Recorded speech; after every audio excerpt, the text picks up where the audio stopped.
Hi everyone, welcome to a brand new episode of Jennifer's Tale, My Life as a Crossdresser.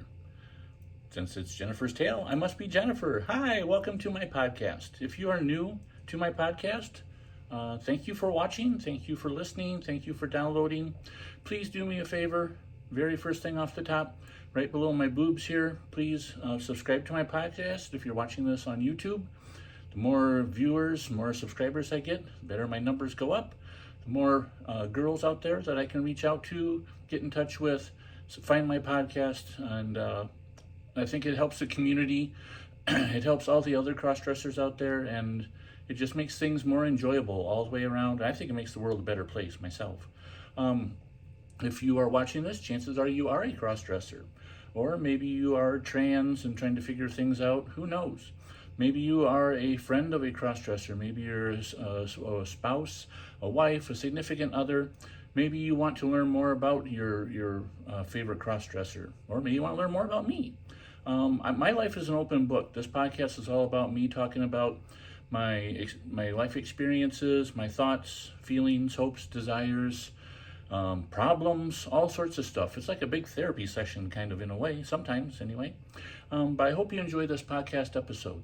If you're listening on iTunes, Spotify, iHeartRadio, all those same rules apply to you as well. If you're listening to this, if you have your earbuds on and you're hearing my voice, chances are you're a crossdresser as well. I am here for you. We are all in this together. One big girl family. And do me a favor, subscribe to this podcast on iTunes or wherever you listen to your podcast, so you never miss an episode. Episodes come out weekly, and let's get into this episode. Now, this episode I've entitled "I Love My Cis-ters." That's Cisters, biological female women.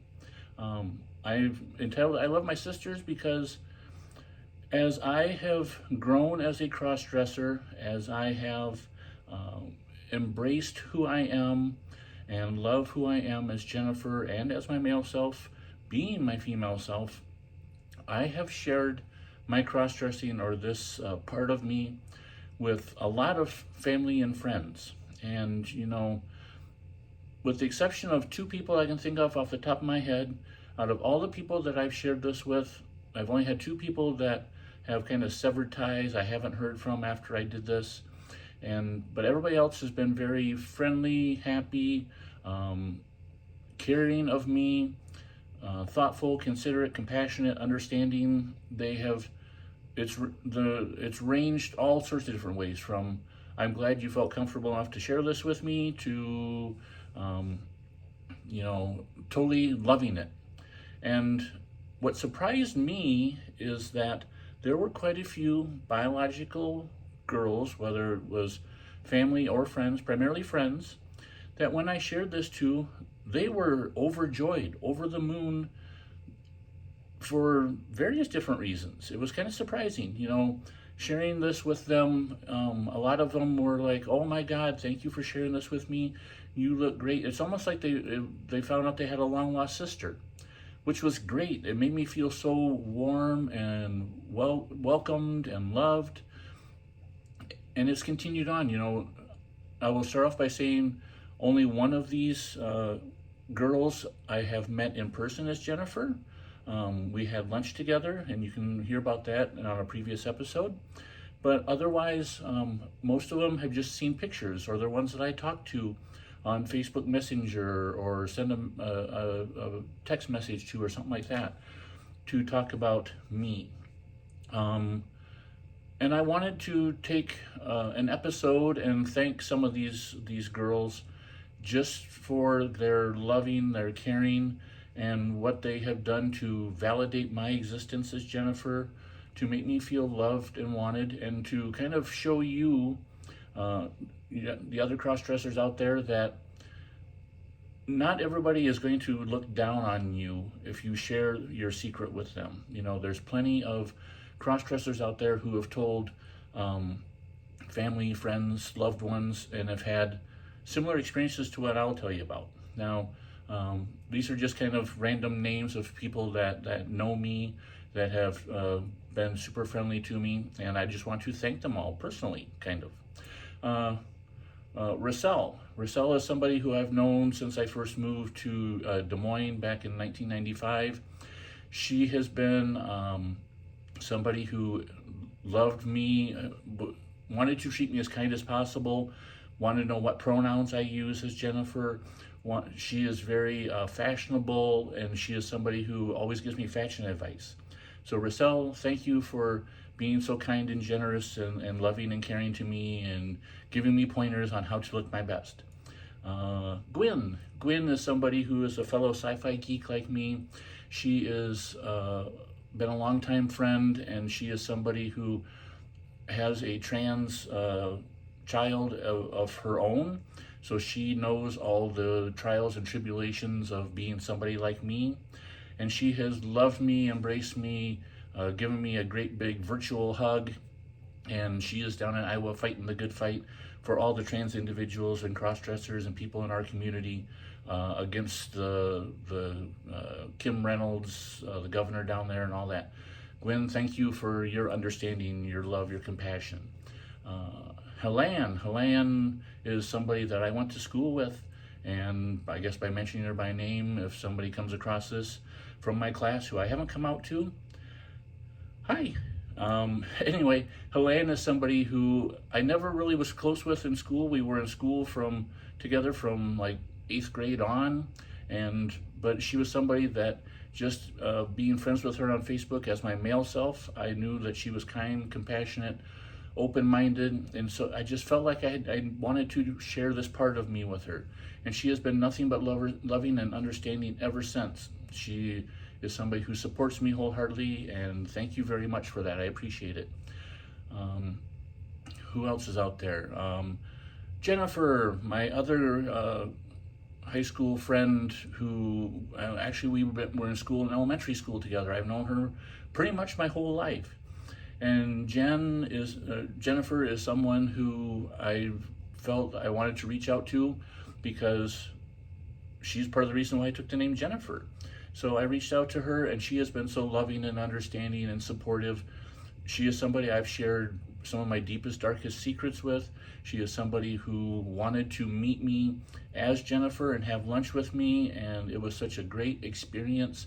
She was so complimentary and kind and loving and happy to see me. And Jennifer is somebody who I have struck up such a bond with that it's just been incredible to have that caring and love. And Jennifer, I love you very much. You are one of my best friends on my Jennifer side, and thank you for your support.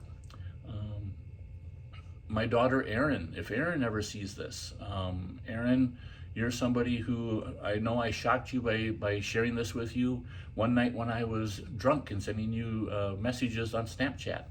You didn't believe it at first, but since then you have been so supportive of me, complimentary. You're somebody I always send pictures to because I want your advice, your feedback. You are somebody who is a positive light in our family, a positive light in the world, and I am so glad that you accept this side of me. And as many times as I share pictures with you and ask you for advice and want to talk girl talk with you, you never tell me, Dad, that's enough, you need to back off. So thank you for that. I'm sure I'm forgetting other people, but that kind of gives you an idea for those of you out there who may be considering coming out to your friends or your family,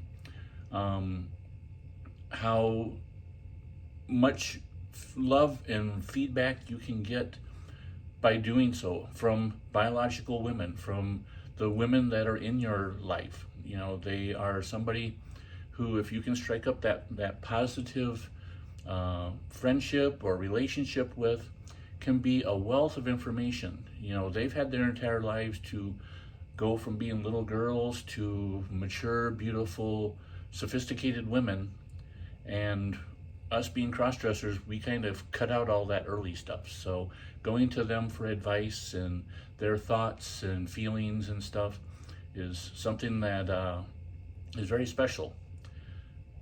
And I hope you out there, you cross-dresser out there who are watching or listening to this, understand that and know that. Before I end this episode, there's one person very special to me that I want to thank. That is my sister. My sister is somebody that I came out to. My sister is somebody who has had problems of her own, issues that she has battled through. And growing up together is when I started sneaking my mom's clothes, and she took the blame for it. But as time has gone on, she figured out that I like to dress in women's clothes, from noticing something as simple as me shaving my legs, being shaved, to having a stash of women's clothes at home. But she's been very understanding. She thinks of me, not only am I her big brother, but I'm also her big sister. So, she, BBJ is how she always addresses an email that she sends to me, because it's, or BBJBSJ, because big brother, male name, big sister, Jennifer. My sister lives way out of state, cross country, so I never really see her. But we do keep in touch via email, and she is somebody who has loved me my whole life. We had some tough times growing up, and we sometimes didn't see eye to eye, but we are the last two siblings, so that's what we have going on. But she's very special to me. There's plenty of other girls out there that have accepted Jennifer, or me as Jennifer, as I've come out to them. But the ones I have mentioned have just gone above and beyond the call of duty. And for those of you girls out there, if you think about doing the same thing of coming out to your friends and family, you will find out that there's individuals out there who are going to love you and care about you and embrace the side of you so much you will just be amazed. So, I would love to hear your thoughts on this episode. I would love to hear if you have success stories like I do. I would love to hear them. It's great to hear of other cross-dressers being able to express themselves and come out to their friends and family and get their existence validated. You can do that in various different ways. You can leave a message on my Facebook page, Jennifer's Tale Podcast, or Jennifer's Tale, My Life as a Crossdresser. That's on Facebook as a Facebook page. You can find me on Facebook under Jennifer Hangartner, HANGARTNER. You can also leave me or send me an email at Jennifer's Tale Podcast. That's all one word, Jennifer's Tale Podcast @gmail.com. So until next time, this is Jennifer saying hugs and kisses. Bye-bye.